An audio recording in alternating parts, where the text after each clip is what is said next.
नमस्कार दोस्तों, स्वागत है आपका एग्ज़ाम वॉरियर के ऑनलाइन स्टडी प्लेटफॉर्म पर। तो आज की वीडियो में हम काफ़ी इंपॉर्टेंट पज़ल का क्वेश्चन करने वाले हैं, जो कि आपके एचपी पुलिस कांस्टेबल के रिटन एग्ज़ाम के नज़रिए से काफ़ी इंपॉर्टेंट है।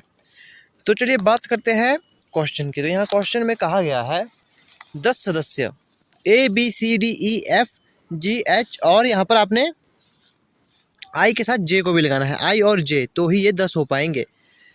10 व्यक्ति है, एक दोहरी पंक्ति में बैठे हैं, तो ये डबल लाइन सिटिंग अरेंजमेंट है। क्रमागत अक्षर ना तो पंक्ति में और एक दूसरे के मुख किए हुए भी नहीं बैठे हैं। इसका क्या मतलब है? क्रमागत का मतलब होता है जैसे ABCDEFG, इस प्रकार से वो एक साथ नहीं आएंगे। और जैसे ए है, ए के बाद बी आता है, तो ये एक दूसरे के अपोजिट भी नहीं होंगे, ये यहाँ पर कहा गया है। आगे कहा गया है प्रत्येक पंक्ति में 5 सदस्य बैठे हैं। एक पंक्ति वाले व्यक्ति का मुख दूसरी पंक्ति वाले व्यक्ति के मुख की ओर है। इसका मतलब होता है एक देख रहा है दक्षिण की ओर, एक देख रहा है उत्तर दिशा की ओर। अब वीडियो आपने पॉज करनी है, खुद से ट्राई करना है क्वेश्चन को सॉल्व करने का। अब यहाँ इसका सॉल्यूशन मैं आपको बता देता हूँ। पंक्ति बेस्ड है तो स्ट्रेट लाइन आपको सबसे पहले खींचनी होगी। वैसे स्ट्रेट लाइन खींचने की ज़रूरत नहीं होती।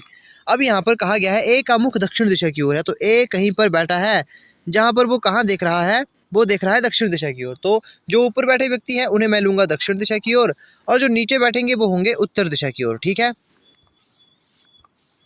ये चीज़ यहाँ पर हम ले लेते हैं। अब यहाँ कहा गया है, अब देखिए हिंदी में थोड़ा सा क्वेश्चन गलत दिया गया है। अब आपने इंग्लिश में पढ़ना है। आपके एग्ज़ाम के दिन भी आपने यही करना है। जब भी डाउट लगे इंग्लिश में एक बार एग्ज़ाम में दिए गए प्रश्न को पढ़ो। अगर इंग्लिश में नहीं दिया गया है तो आपको उसका ग्रेस मार्क्स ज़रूर मिलेगा, क्योंकि जब क्वेश्चन गलत होता है तो उसके मार्क्स ज़रूर मिलते हैं। अब यहाँ कहा गया है A face in south and sits third right one who face D. मतलब अब यहाँ इसका मतलब कहा गया है ए देख रहा है दक्षिण दिशा की ओर और वो बैठता है डी की ओर मुख करने वाले व्यक्ति के दाएं तीसरे स्थान पर। अब यहाँ आप देखोगे यहाँ पर दायां किस ओर होगा, तो उस व्यक्ति का दायां होगा इस ओर को, है ना। कि इसमें क्वेश्चन में कहा गया है ए बैठता है दक्षिण दिशा की ओर और उस व्यक्ति के दाएं तीसरे स्थान पर है, उस व्यक्ति के दाएं तीसरे स्थान पर जो डी के अपोजिट है। तो दायां तो इस ओर को ही होगा ना, जब वो व्यक्ति दक्षिण दिशा को देख रहा है। तो 1 2 3 यहाँ पर वो व्यक्ति आएगा, तो यहाँ वो व्यक्ति आएगा, इसके अपोजिट बैठा है डी।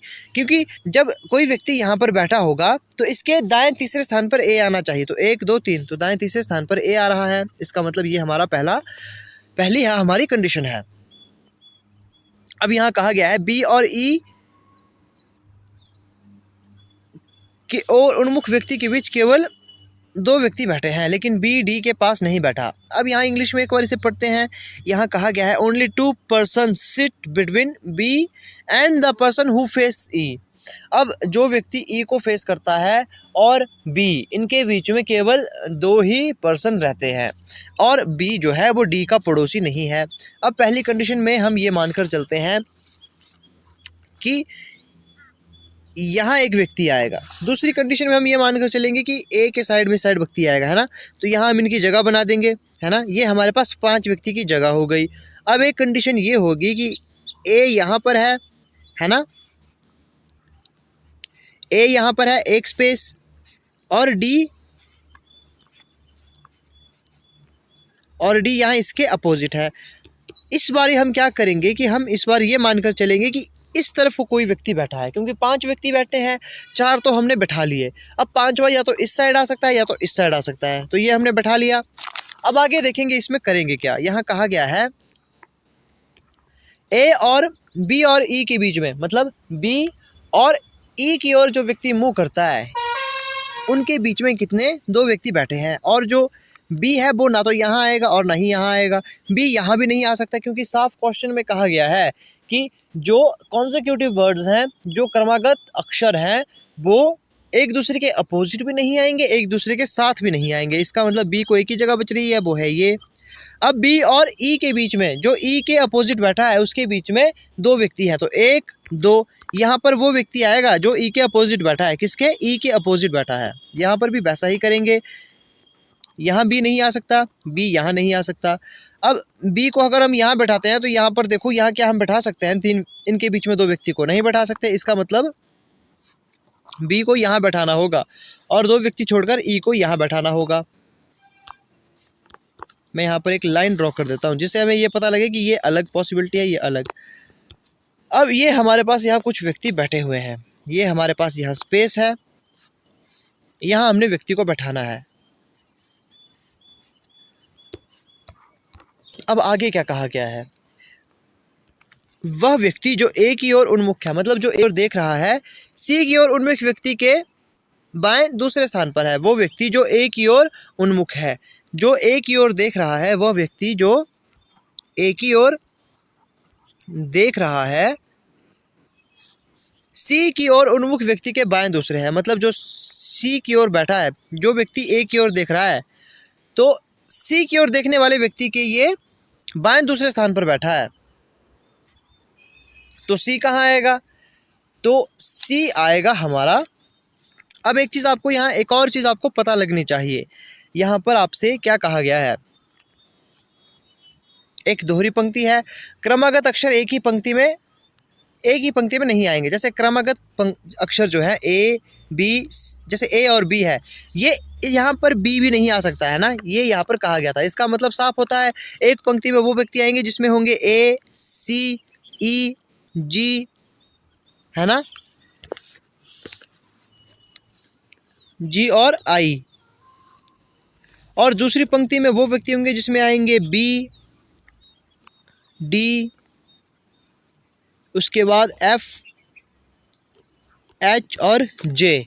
तो ये यहाँ पर व्यक्ति आएंगे। इसका मतलब सी किस ओर आएगा, सी इस वाली पंक्ति में आएगा। तो सी होगा, देखो यहाँ पर अब फिर से लाइन को पढ़ते हैं कि वह व्यक्ति जो ए की ओर उन्मुख है, जो ए की ओर देख रहा है, सी की ओर उन्मुख करने वाले व्यक्ति के बाएं दूसरे स्थान पर है। तो सी की ओर, तो सी अगर यहाँ आएगा तो ही तो ये इसके किस ओर आएगा, सी की ओर मुख करने वाले व्यक्ति के बाएं दूसरे स्थान पर ए की ओर मुख करने वाले व्यक्ति की ओर ही आएगा।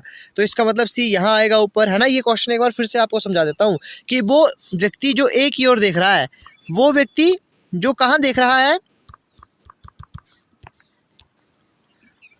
वो व्यक्ति जो देख रहा है ए की तरफ, किस ओर मुख करके बैठा है, जो ए की तरफ मुख करके बैठा हुआ है, सी की ओर मुख करने वाले, मतलब जहां पर भी सी आएगा उसकी ओर मुख करने वाले व्यक्ति के बाएं दूसरे स्थान पर बैठा है। तो सी को मैंने यहाँ लिया, तो यहाँ पर वो व्यक्ति आएगा जिसके बाएं दूसरे स्थान पर कौन बैठा है, जो ए की ओर देख रहा है। तो ये बात इस लाइन में कही गई थी। इसका मतलब सी की यहाँ पर पोजीशन बताई गई थी, तो सी यहाँ पर आएगा। अब इस कंडीशन में भी हम ऐसा ही करेंगे, ए की ओर मुख करने वाला व्यक्ति सी की ओर बाएं दूसरा बैठा, तो यहाँ सी आना चाहिए था, यहाँ तो ई बैठा है। इसका मतलब ये क्वेश्चन हमारा हो चुका गलत, ये पॉसिबिलिटी हमारी गलत हो चुकी है। अब आगे देखेंगे आगे क्या कहा गया है। आगे कहा गया है लेकिन ए का मुख बी की ओर नहीं है। हाँ, ए का मुख बी की ओर नहीं है। एच जे के बाएं दूसरे स्थान पर बैठा है, लेकिन एच का मुख ए की ओर नहीं है, मतलब एच यहाँ नहीं आएगा।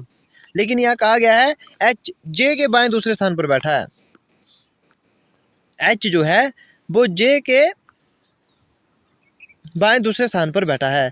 तो जे अगर यहाँ आएगा तो जे के बाएं दूसरे स्थान पर यहाँ पर एच आ सकता है, क्योंकि यहाँ एच आना नहीं था इसीलिए हमने एच को यहाँ नहीं लिया।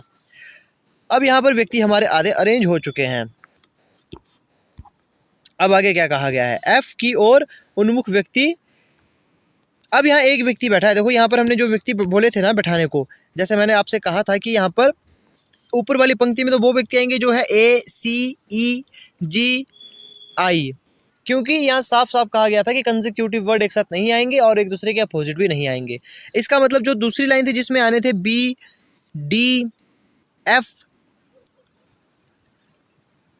और जे, तो इसका मतलब यहाँ पर एफ आएगा, है ना, ये फिक्स बात है, यहाँ एफ आएगा। अब यहाँ कहा गया है कि एफ आई की ओर उन्मुख व्यक्ति के निकट नहीं बैठा है।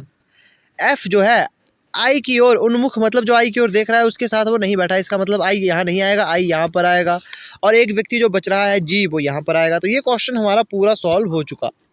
तो कुछ इस टाइप से इस क्वेश्चन ने सॉल्व होना था। आई होप ये क्वेश्चन आपको सही लगा होगा, क्योंकि ऐसे क्वेश्चन आपके एग्जाम में पूछे जाएंगे, ऐसे क्वेश्चन और ऐसे लेवल ही आपके एग्जाम में पूछे जाएंगे। तो आपने इन क्वेश्चन की अच्छी तरह से अब तैयारी कर देनी है, ठीक है। तो मिलते हैं आपसे नेक्स्ट वीडियो में। वीडियो को आपने लाइक और शेयर ज़रूर करना है।